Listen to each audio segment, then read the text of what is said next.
ating kwento ngayon ay ang pagbalik ni Jesus sa sariling bayan sa Nazaret, kasama ang kanyang mga alagad subalit ayaw nila siyang kilalanin. Si Jesus ay umalis doon at nagtungo sa kanyang sariling lalawigan. Sumunod sa kanya ang kanyang mga alagad.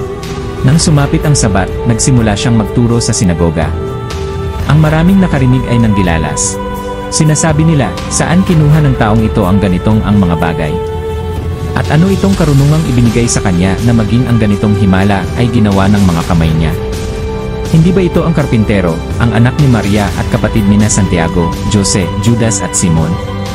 Hindi ba kasama natin ang kanyang kapatid na babae? Kaya nga, dahil sa kanya natisod sila. Subalit sinabi sa kanila ni Jesus, ang isang propeta ay may karangalan maliban sa sarili niyang bayan, kamag-anak at sambahayan.